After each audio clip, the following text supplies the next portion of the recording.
আমি কি আসতে পারি? হ্যাঁ আসুন। হ্যাঁ আসুন, বসুন। Good evening sir. Good evening. Good evening. বসুন। আপনার নাম কি? আমার নাম লাবণী ঘোষ। আচ্ছা, লাবণী ঘোষ। কোথা থেকে আসছেন আপনি? আমি হুগলি জেলার অন্তর্গত ধনিয়াখালী থানার গোপীনগর গ্রাম থেকে আসছি। আমি 2015 সালে আমার জেনারেল বিষয়ে গ্রাজুয়েশন কমপ্লিট করি। তারপর আমি এখন প্রাইমারি ইন্টারভিউ দেওয়ার জন্য প্রস্তুতি নিচ্ছি। কি কি বিষয় ছিল গ্রাজুয়েশনে? বাংলা, সংস্কৃত, মিউজিক। মিউজিক?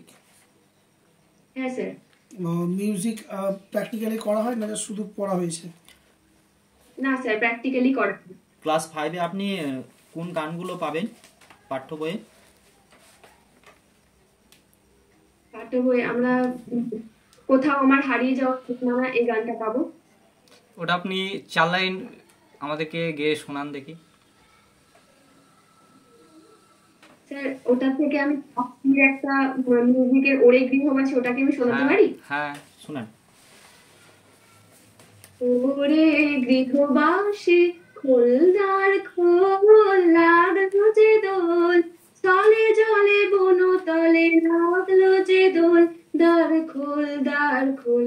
ওরে গৃহবাসী রাঙা হাসি রাশি রাশি অশোকে পলাশে, রাঙা নেশা মেঘে মেশা প্রভাত আকাশে, রাঙা হাসি রাশি রাশি অশোকে পলাশে, রাঙা নেশা মেঘে মেশা প্রভাত আকাশে, নবীন পাতায় লাগে রাঙা হিলদোল, দ্বার খোল ওরে গৃহবাসী। এই যে আপনি গানটা গাইলেন, এই গানটাতে কটা ফুলের নাম আছে? এটা হচ্ছে শিমুল ফুল আর পলাশ ফুলের কথা বলা আছে। ওরে গৃহবাসী, এই গানটা অ্যাকচুয়ালি এই গানটা একটা উদ্দেশ্য ছিল, একটা সময় ছিল। কোন সময়কে মানে ইন্ডিকেট করে এই গানটা? এটা ঋতু সংক্রান্ত, বসন্ত ঋতুর শুরুতেই এই গানটা রবীন্দ্রনাথ ঠাকুর আমাদের জন্য লেখেন। আচ্ছা। তার অনুরোধে কাজী নজরুল ইসলাম কান্ডারি হুঁশিয়ারি কবিতাটি লিখেছিলেন? এই মুহূর্তে স্যার আমার মনে পড়ছে না। অভিজ্ঞান শকুন্তলম কার লেখা? মহাকবি কালিদাসের লেখা। একটা বাচ্চাকে আপনি তো শিক্ষা দিবেন, জীবনে সে যাতে সফলতা পায় বা সাফল্য অর্জন করতে পারে, তার জন্য তাকে আপনি কিভাবে অনুপ্রাণিত করবেন? প্রথমেই আমি যারা আমাদের স্কুল থেকে, আমাদের বিদ্যালয় থেকে উঁচু ক্লাসে উঠে গেছেন, তাদের কোনো দাদা দিদিদের গল্প তাদের শোনানোর পর আমি সেই বাচ্চাকে তাদের নিজেদের মতো, তাদের কি ভালো লাগে, কোনটা তাদের পছন্দের সেই জিনিস, যেমন তাদের পড়াশোনা, কারো গান, কারো আঁকা, কারো যেরকম স্বাভাবিক জিনিস যাদের যেটা ভালো লাগে, সেই জিনিসগুলো আমরা তাদেরকে বলবো যে তুমি এটা থেকে অনেক বড় কিছু করতে পারো, এইদিকেই আমরা তাকে মোটিভেট করব। এই যে আপনার সংস্কৃত বিষয় আছে, এই বিষয়টিকে আপনি কিভাবে কাজে লাগাবেন প্রাথমিক শিক্ষার ক্ষেত্রে? সংস্কৃত হচ্ছে আমাদের ভারতের সংস্কৃতি যেটা হয়, যে এখান থেকে আমি অনেক সাংস্কৃতিক দিক তাদের মধ্যে তুলে ধরবো, এবং আমাদের দেশের যে সংস্কৃতি, আমাদের যে নিয়ম নীতি, এই জিনিসগুলো তাদের মধ্যে দেওয়ার চেষ্টা করব। সাংস্কৃতিক শহর কাকে বলা হয়? এই মুহূর্তে স্যার আমার জানা নেই। পশ্চিমবঙ্গের জলবায়ু কি ধরনের? ক্রান্তীয় মৌসুমী জলবায়ু। আপনার পছন্দ মতো বিষয়ের উপরে একটি মাইক্রো টিচিং অর্থাৎ ছোট করে ক্লাস করাবেন। 5 থেকে 6 মিনিটে আপনি শেষ করবেন। স্যার আমি বাংলা থেকে মুনিরা মুন্সিটা পড়াচ্ছি। আচ্ছা আচ্ছা, বেশ, পড়ান।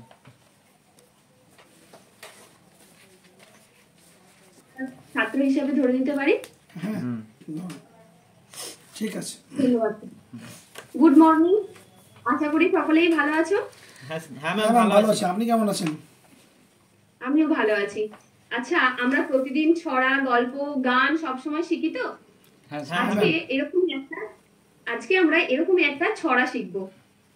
আচ্ছা দেখো তো, আমি বোর্ডের মধ্যে একটা কি কি বানালাম, দেখো তো কি কি লাগছে এটাকে, একটু দেখো, নদী লাগছে বুঝতে ম্যাম। পারছো এটা কি? এটা হচ্ছে একজনের গোঁফ। তোমরা ও। দেখেছো তো এই ইয়া বড় গোঁফ। এই রকম একজন ব্যক্তি যে একটু অদ্ভুত, এই অদ্ভুত ব্যক্তিরই আমি একটা ছড়া তোমাদের শেখাবো। দেখো কেমন দেখতে ছিল, মুনিরাম মুন্সি। কে এটা, কে এটা, এটা কে এই ম্যাম? যে- এই যে মানুষটা দেখতে পাচ্ছ, হ্যাঁ। মাথায় একটা পাগড়ি, দুটো চোখ, নাক, আর আছে একটা ইয়া বড় গোঁফ। আজকে আমরা এই মানুষটার কথাই জানবো, যে হচ্ছে একটু আজগুবি, অদ্ভুত, যার নাম আমরা মুনিরাম মুন্সি আমরা জানবো আজকে। তাহলে আমরা কি শিখবো? মুনিরাম মুন্সি। আমরা সকলে মিলে চলো পড়ি দেখি ছড়াটা, আমার সাথে সাথে সকলে করো। তাহলে মুনিরাম মুন্সির কি আছে বলো তো? ইয়া বড় একটা গোঁফ। চলো আমার সাথে করে দেখাও। মুনিরাম মুন্সি কোমরেতে গুনসি, করো সকলে মিলে। আবার বলো, মুনিরাম মুন্সি কোমরেতে গুনসি, নাক দিয়ে শাক খায় কনুইয়ের ধাক্কায়। তোমরা কি নাক দিয়ে শাক খাও? না, খাও না তো, ম্যাম। মুখ দিয়ে। মুখ দিয়ে খাই ম্যাম। হ্যাঁ ঠিক বলেছো। তাহলে দেখো ইনি কেমন নাক দিয়ে শাক খায় কনুইয়ের ধাক্কায়, ঢিবি ভেঙে উই ধরে। তোমরা উই পোকা দেখেছো? দেখেছি দেখোনি ম্যাম। তো? হুম। দেখেছো? তাহলে দেখো ঢিবি ভেঙে উই ধরে, মই দিয়ে সই করে। আমরা সই কিসে করি? কলম দেখো দিয়ে। পেন দিয়ে। বাহ, তোমরা তো জানো আমরা তাহলে পেন দিয়ে সই করি। দেখো ইনি হচ্ছে মই দিয়ে সই করে। আর কি করে? যত হেঁটে চলে সে তত বেটে হয় সে। বলো সবাই আমার সাথে, করো। যত হেঁটে চলে সে তত বেটে হয় সে। দেখো তো, এবার দেখো এই যে ইনি মুনিরাম মুন্সি কোমরের মধ্যে ঘুনসি পরে। ঘুনসি কি তোমরা জানো? না, ম্যাম, না। ঘুনসি হচ্ছে, দেখবে যে কোনো তোমার মা বা কোনো একটা অনুষ্ঠান হলো, সেই সময় দেখবে এরকম একটা সুতোর মধ্যে কোমরের মধ্যে বেঁধে দেয়, এটাই হচ্ছে আমরা ঘুনসি। আবার দেখো আর কি কি বলো এখানের মধ্যে, তোমরা বুঝতে পারছো না? আচ্ছা, শাক, শাক কি তোমরা খাও? খাও তো? হ্যাঁ, খাই না। শাক খাও, তবে নাক দিয়ে শাক খেও না, মুখ দিয়ে শাক খেও, ঠিক আছে? হ্যাঁ, আজকে আমরা এই ছড়াটা শিখলাম। মই কি পরের দিন ম্যাম, কিন্তু মই? আমরা একটা মই কি ম্যাম? মই ও মই প্রশ্ন করেছে। দেখো তুমি জানো না মই কি? মই দেখো এই রকম দেখতে হয়। মইটা হচ্ছে ঠিক এরকম, দুটো লাঠি থাকে বা দুটো বাঁশ দিয়ে, আর মাঝখানে এরকম ছোট ছোট কাঠ দিয়ে যোগ করা থাকে, যেখান থেকে আমরা যেমন সিঁড়ি দিয়ে তোমরা উপরে ওঠো, সেরকমই মই হচ্ছে নিচে থেকে আমরা উপরে উঠতে লাগে। কিন্তু মই ইনি কি বলছেন? ইনি বলছে মই দিয়ে নাকি সই করে। তাহলে কি একটু অদ্ভুত লাগছে না? এই মুনিরাম ছিলেন এরকমই একজন অদ্ভুত মানুষ। তাহলে এই ছড়াটা তোমাদের শিখে কেমন লাগলো? খুব ভালো ভালো ভালো লাগলো। লেগেছে? খুব ভালো। খুব ভালো। এর পরের দিন আমরা একটা ইংরেজি ছড়া শিখবো, ঠিক আছে? ঠিক আছে ম্যাম। ক্লাস 3-তে যে বইগুলো আছে, পাঠ্য বইগুলো, সেই বইগুলো কি কি আছে বলুন তো? পাতাবাহার, বাটারফ্লাই, সঙ্গে উইংস, আমার গণিত, আমার পরিবেশ, শরীর ও স্বাস্থ্য, আর জগৎবাড়ি। আমার পরিবেশ না আমাদের পরিবেশ? আমাদের পরিবেশ। আমাদের পরিবেশ, বেশ। ঠিক আছে, ঠিক আছে। ঠিক আছে ম্যাডাম, আপনার ইন্টারভিউ পর্ব এখানে শেষ করা হলো, আপনি আসতে পারেন। ধন্যবাদ স্যার। আপনার ইন্টারভিউ খুব সুন্দর হয়েছে, যথেষ্ট ভালো উপস্থাপন আপনার। আপনার গানটাও খুব সুন্দর। এরকম আপনি যখন মিউজিক বলবেন, আপনাকে গানেরও ডেমো করাতে বলতে পারেন যিনারা ইন্টারভিউ থাকবেন।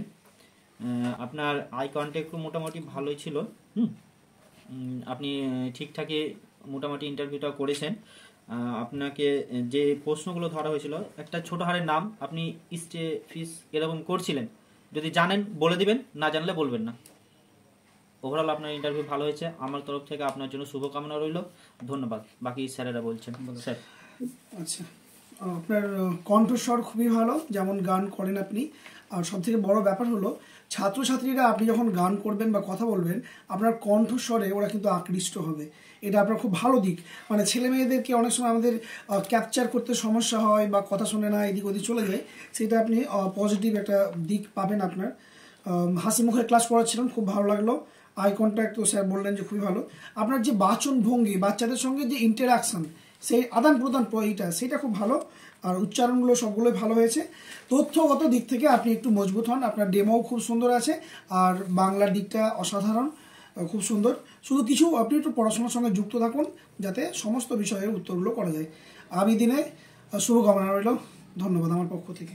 আপনার ইন্টারভিউ ভালো হয়েছে, আমাদের তো বেশ ভালোই লেগেছে। আপনি যদি এরকম পারফরমেন্স ধরে রাখতে পারেন তাহলে আগামী দিনে আপনার জন্য একটা ভালো কিছুই অপেক্ষা করছে। তবে যেটুকু স্যার বললেন যে কিছু কিছু যেমন যে প্রশ্নের উত্তরগুলো আপনাকে একটু রেডি রাখতে হবে, ওভারঅল আপনার ভালো হয়েছে। আগামী দিনের জন্য আপনার প্রতি শুভকামনা রইল এবং অপেক্ষায় রইলাম কোনো না কোনো স্কুলে দেখার জন্য আপনাকে। ধন্যবাদ স্যার। আর